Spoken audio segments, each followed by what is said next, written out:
بالله من الشيطان الرجيم. بسم الله الرحمن الرحيم. الحمد لله رب العالمين الرحمن الرحيم مالك يوم الدين. إياك نعبد وإياك نستعين. اهدنا الصراط المستقيم صراط الذين أنعمت عليهم غير المغضوب عليهم ولا الضالين. بسم الله الرحمن الرحيم. ألف لام ميم. ذلك الكتاب لا ريب فيه هدى للمتقين الذين يؤمنون بالغيب ويقيمون الصلاة ومما رزقناهم ينفقون والذين يؤمنون بما أنزل إليك وما أنزل من قبل وبالآخرة هم يوقنون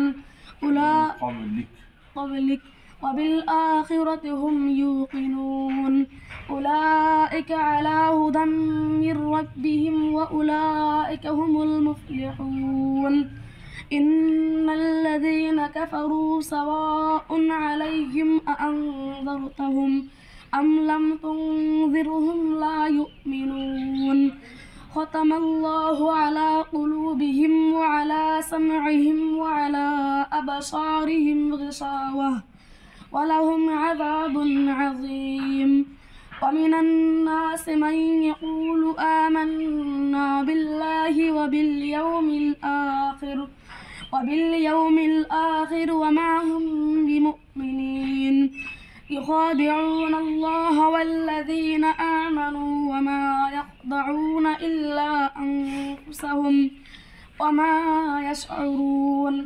في قلوبهم مرض فزادهم الله مرضا ولهم عذاب أليم بما كانوا يكذبون. এই মিলিয়ে আমার মাদ্রাসার পড়া বহুকেইজন 6জন ল'ৰা ছোৱালী ছজন ল'ৰাই কোরআন হেফজ কৰিছে, কোরআনখন পবিত্ৰ কোরআনখন মুখস্থ কৰিছে। তাৰ ভিতৰত এজন 12 বছৰীয়া কণমানি শিশু নাম তেওঁৰ আজমল হক, তেখেতে মাত্ৰ 6 মাহৰ ভিতৰতে পবিত্ৰ কোরআন শরীফখন মুখস্থ কৰিছে। তাৰ কাৰণে আমি তেখেতক আমাৰ অঞ্চলৰ তৰফৰ পৰা আন্তৰিক ধন্যবাদ জনাওঁ। আৰু বাকী যিখিনি ছাত্ৰ আছে তেওঁলোকে যাতে আজমল চাহাবৰ নিচিনা পঢ়ি তেওঁলোকে যাতে পবিত্ৰ কোরআনখন মুখস্থ কৰিব পাৰে, তাৰ কাৰণে তেওঁলোকক আমি অনুৰোধ ৰাখিলোঁ। আৰু আজমল চাহাবে যে 6 মাহৰ ভিতৰতে কোরআনখন মুখস্থ কৰিলে, তাৰ কাৰণে আমাৰ এই মাদ্রাসার যিখিনি অঞ্চল আছে তার এই অঞ্চলের রাইজখিনি গৌৰৱান্বিত। আৰু এই মাদ্রাসার সম্পূর্ণ উন্নতির কারণে আমি কামনা করিল এবং রাইজর সহায় এবং সহযোগিতা আগবাড়িল।